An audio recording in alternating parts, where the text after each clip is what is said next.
Hello and welcome to episode 2 of the JT Fitness Health and Fitness podcast with myself, Jordan Taylor from JT Fitness.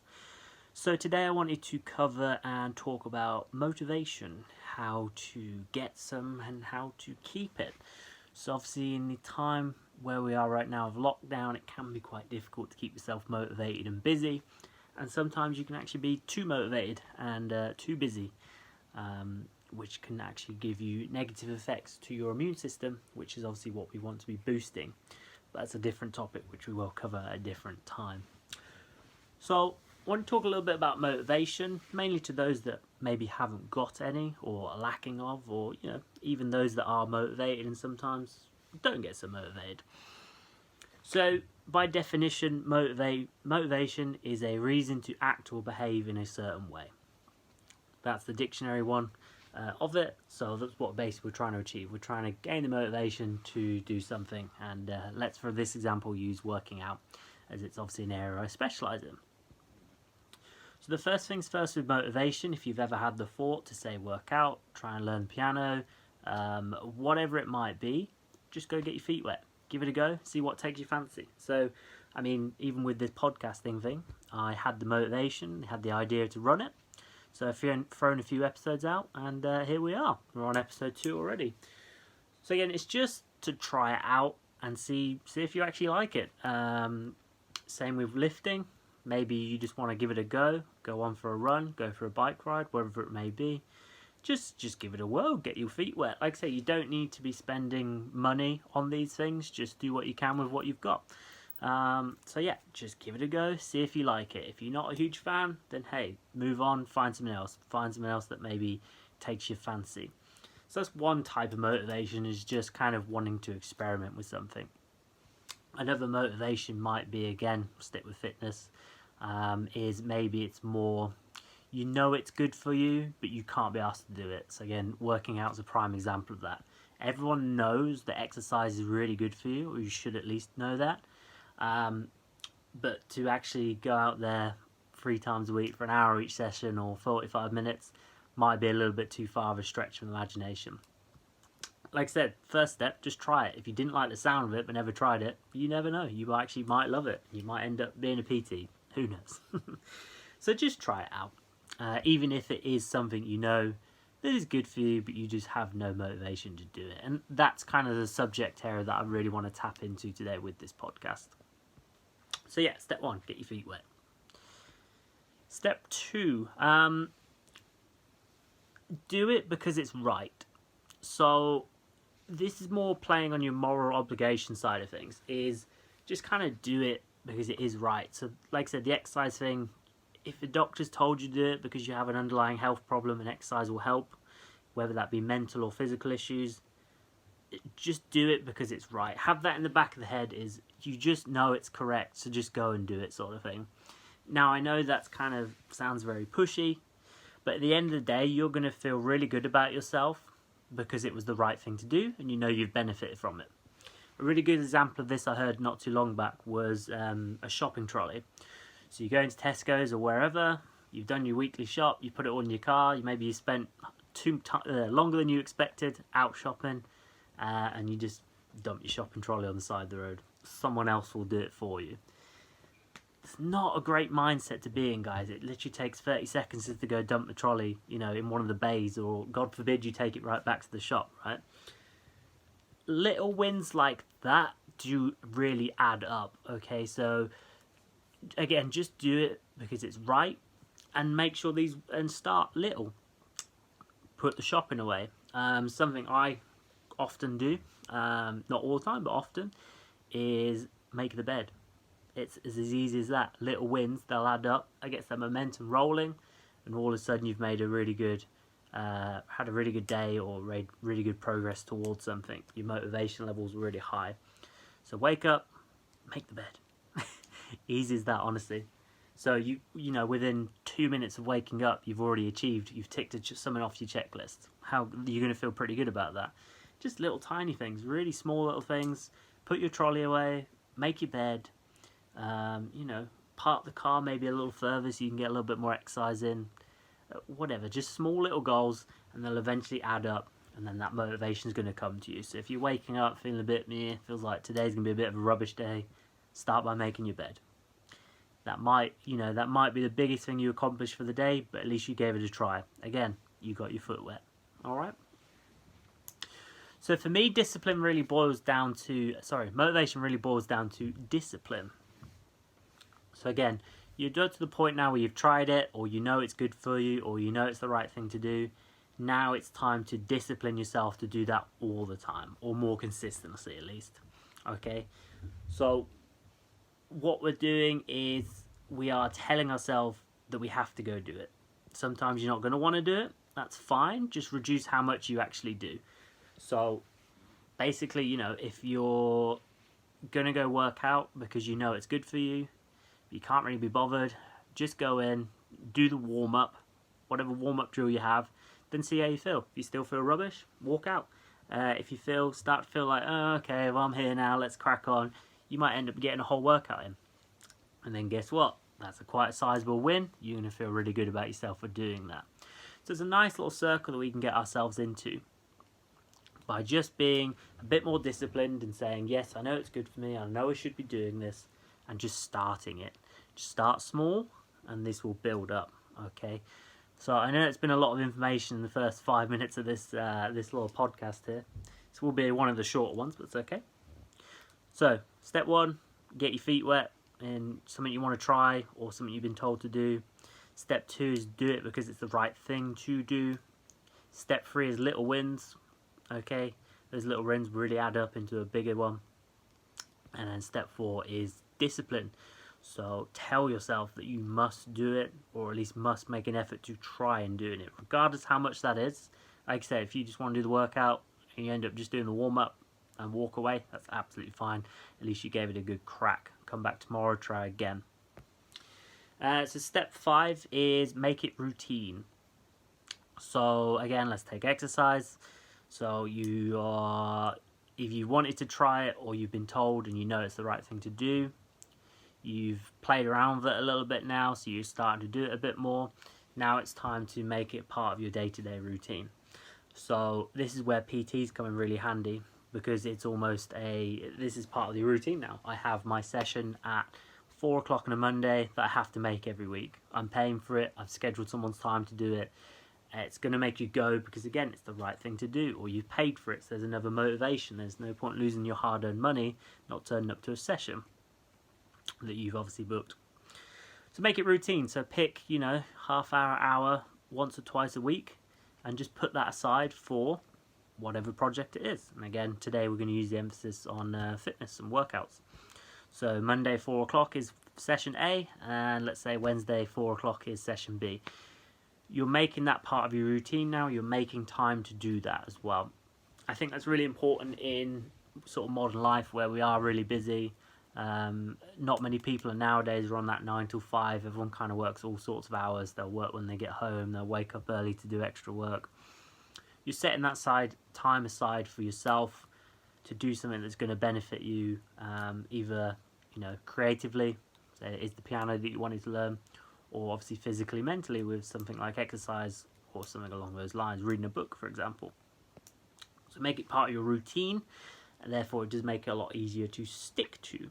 Then it's not necessarily needing the motivation to do it, it's more than the discipline you need to do it. So you won't ever really feel the need to be motivated. Maybe now and again you just need that little push, someone to tell you, or watch something or hear something that just gives you that little extra oomph in your step.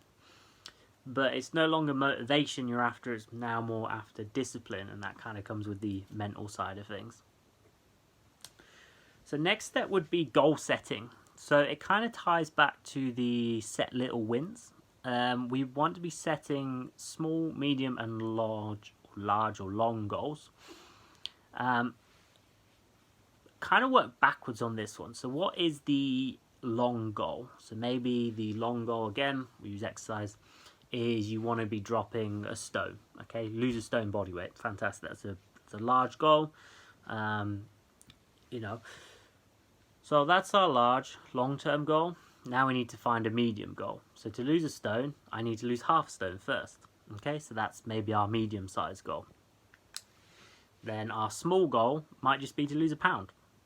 Okay, so it's a bit like setting personal bests in a way where you're never going to make a huge jump, or very unlikely you're going to make a huge jump, say 10, 15, 20 kilos, but you're going to make those 1, 2, 3, 4 kilo jumps at a time, which eventually is going to lead into this bigger improvement. So it's the same thing. Our long-term goal is a stone, medium-term goal is half stone, small-term goal is 1 pound, or a pound essentially. So now that again ties back into your hitting little wins. So now we're hitting these small-term goals often and often and often, and again that feel-good factor of hitting these goals and seeing progress is what's going to keep you motivated and disciplined to continue the journey. If you turned around and said, right, day one, want to lose a stone, that's the only thing you've got in mind, it's going to be a long time before you kind of can tick that box off. It's going to be a long time before you feel like you've accomplished something. Yes, you're going to be losing weight hopefully during, but you're not going to see that as, as exciting as that big stone loss, okay? Setting those small and medium goals, you're going to get to that stone loss, and all of a sudden it's going to be like, oh wow, okay, I've hit a stone, fantastic. You wouldn't even realise it because you've been tracking the pounds, you've been hitting these smaller goals. So again, you're going to feel good because of the little wins ties into bump motivation, etc. is exactly what we're after. So it's all very kind of really ties into itself. And then the last thing I want to talk about on goal setting is make sure they're SMART goals. So anyone that's done the PT or gym instructor course, you'll have heard this term before by setting SMART goals. It's something we would do as personal trainers. SMART is an abbreviation for specific, measurable, attainable, relevant, and time. So with any goal you want to set, the goal must be specific. So what I mean by that is, again, let's take fitness, to lose 1 stone. That's a specific goal. Rather than something general, just like, I want to lose weight. Okay, losing weight is great. There's some specificity to that, but be a little bit more specific. Okay, I want to lose a stone. Fantastic. We have something a bit more specific. Measurable kind of helps with this one. You have a measurable track there of weight that we want to lose. This could be inches, this could be kilos on a barbell, this could be faster runs, whatever it is, you have something to measure your progress against.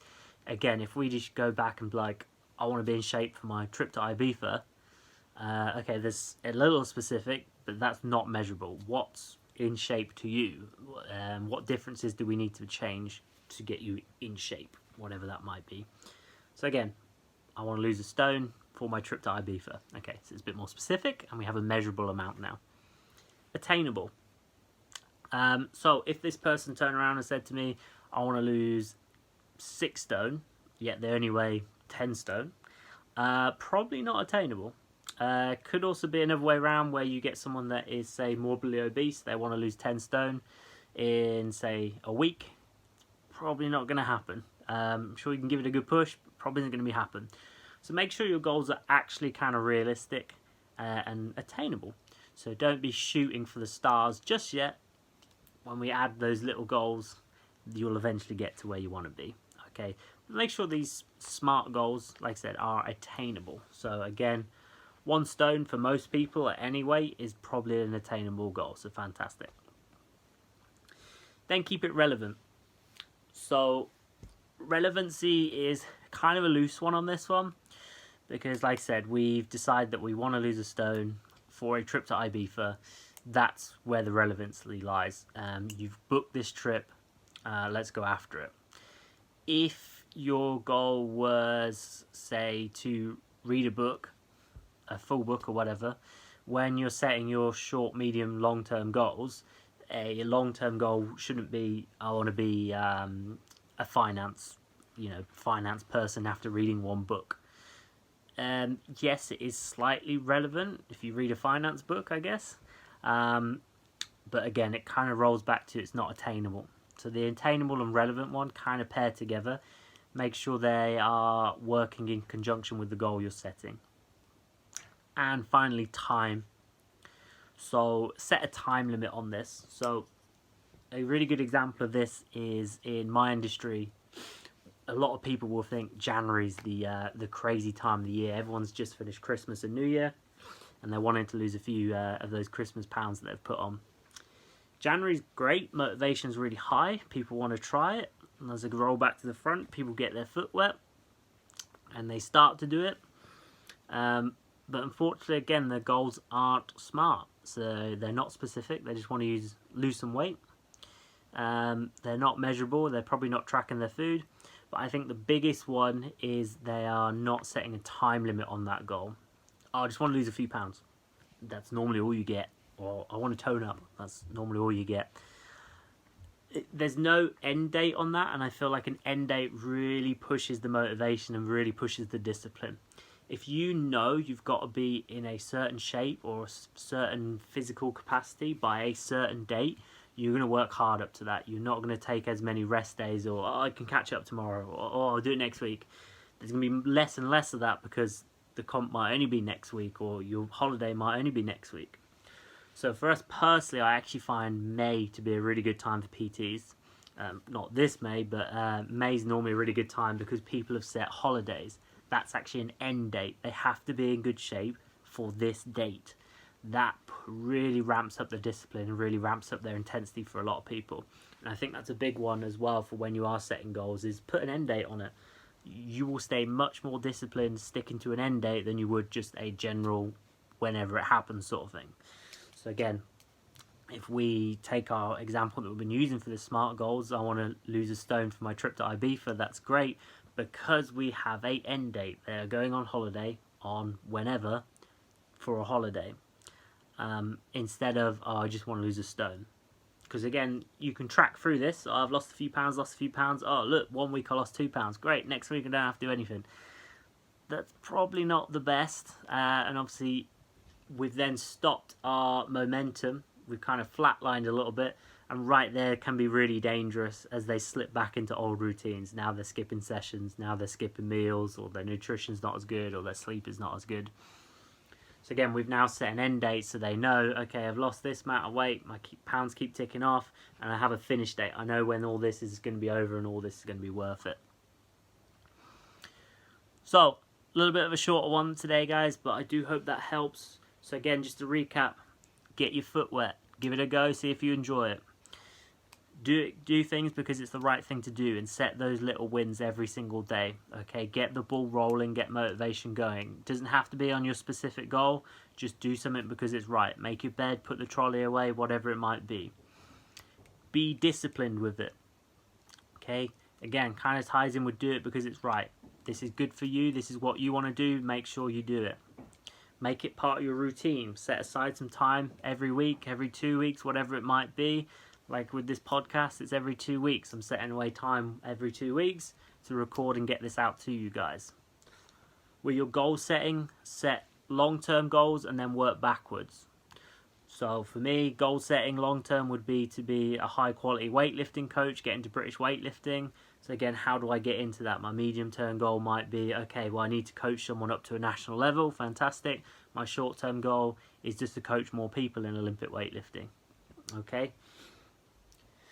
Then with any goal you set, make sure it is SMART, specific, measurable, attainable, relevant, and timed. Okay, set those SMART goals so you can really start ticking it off, and then again it goes back to route one. We make a big giant circle of motivation and discipline, and that, guys, is my few tips on how to stay motivated and how to achieve your goals.